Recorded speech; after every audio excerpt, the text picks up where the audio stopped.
నమస్కారం అండి. ఈరోజు తిరుపతి లడ్డు కల్తీ విషయంపై వైఎస్ఆర్సీపీ నాయకులు పదే పదే మాకు క్లీన్ చిట్ వచ్చిందని చెప్పుకుంటే మాటలన్నీ వాస్తవానికి విరుద్ధం అని చెప్పి ఈరోజు మేము జనసేన పార్టీ తరఫున తెలియజేసుకుంటున్నాము. శ్రీవారి లడ్డు విషయంలో కావచ్చు, అలాగే హిందూ సమాజాన్ని, హిందూ దేవాలని కించపరిచే విధంగా గతంలో 2019 నుంచి 2024 వైసీపీ ప్రభుత్వం కొన్ని నిబంధనలు మార్చి మరీ కల్తీ లడ్డు విషయంలో బోలేబాబా డైరీ అలాగే వైష్ణవి డైరీలకి ఈ విధంగా వాళ్ళకి కాంట్రాక్ట్ ఇవ్వడం జరిగింది. వీళ్ళందరూ సుమారు 250 కోట్లకు పైగా నిధుల్ని దుర్వినియోగం చేస్తూ 20 కోట్లకు పైగా లడ్డులను తయారు చేసి భక్తుల మనోభావాల్ని దెబ్బతీయడం జరిగింది.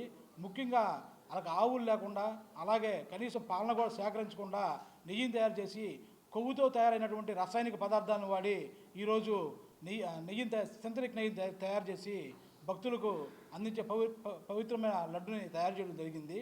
ఈ విషయంలో గతంలో NDDBA national dairy development board జంతు కళేబరాలతో తయారు చేసిన నెయ్యిని వాడారని చెప్పి పూర్తిగా నివేదిక ఇచ్చింది. ఆ నివేదికను ఆధారంగా చేసుకొని పవన్ కళ్యాణ్ గారు ఆ రోజు ప్రాయోజిత చేసి ప్రజలకు పిలుపునిచ్చారు. దాన్ని కూడా ఈరోజు వైఎస్ఆర్సీపీ నాయకులు అవహేళన చేస్తున్నారు.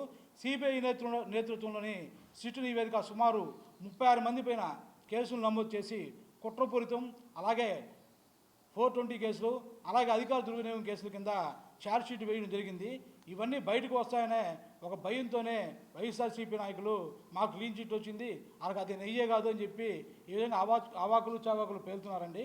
ముఖ్యంగా ఈరోజు ప్రజలు తెలుసుకోవాల్సిన విషయం మరొకటి ఏంటంటే, సిట్ ఇచ్చిన నివేదికలో వైవి సుబ్బారెడ్డి పిఏకి సుమారు 12 కోట్ల రూపాయలు ఈ కల్తీ నెయ్యికి సంబంధించి అమౌంట్ చేరిందని చెప్పి పూర్తిగా దాంట్లో సమాచారం కూడా తెలుపున్నారు. ఇవన్నీ బయటకు వస్తాయి కాబట్టే గతంలో అక్కడ పనిచేసినటువంటి జగన్మోహన్ రెడ్డి సీఎం హయాంలో భూమన కరుణాకర్ రెడ్డి, మన వైవి సుబ్బారెడ్డి చైర్మన్గా పనిచేశారు. ఈవోగా ధర్మారెడ్డి మీద ఖచ్చితంగా చర్యలు ఉంటాయి. ఇవన్నీ బయటకు వస్తుంది కాబట్టి ఈరోజు వాళ్ళు మాకు క్లీన్ చిట్ వచ్చిందంటూ అబద్ధాలు చెప్పుకుంటున్నారు. ఖచ్చితంగా హిందూ సమాజాన్ని, హిందూ దేవుళ్ళని, హిందూ దేవాలయాలను అవహేళన చేసి కుట్రపూర్తిగా వ్యవహరించినటువంటి వైఎస్ఆర్సీపీ నాయకులు ఖచ్చితంగా క్షమాపణ చెప్పాల్సిన అవసరం ఎంతైనా ఉందని ఈరోజు మా జనసేన పార్టీ తరఫున మేము డిమాండ్ చేస్తున్నాము. పవన్ కళ్యాణ్ గారు చేసినటువంటి ప్రాయశ్చిత దీక్ష మీద కూడా అవహేళన చేస్తున్న వాళ్ళకి, ఎందుకంటే వాళ్ళ హిందువులే కాదు వైఎస్ఆర్సీపీ నాయకులు, వాళ్ళ హిందువులైతే నిజంగా శ్రీవారి లడ్డు విషయంలో ఒక పవిత్రమైన ఉద్దేశంతో పవన్ కళ్యాణ్ ఒక ఉద్దేశం చేస్తే దాన్ని కూడా తప్పుపట్టే రీతిలో ఉన్నారంటే వాళ్ళు ఎంతకు దిగజారిపోయిన విషయాన్ని ప్రతి ఒక్కరు గుర్తెరగాలి. రాబోయే రోజుల్లో ఖచ్చితంగా ఇప్పటికే వాళ్ళకి ప్రజలు తగిన బుద్ధి చెప్పారు.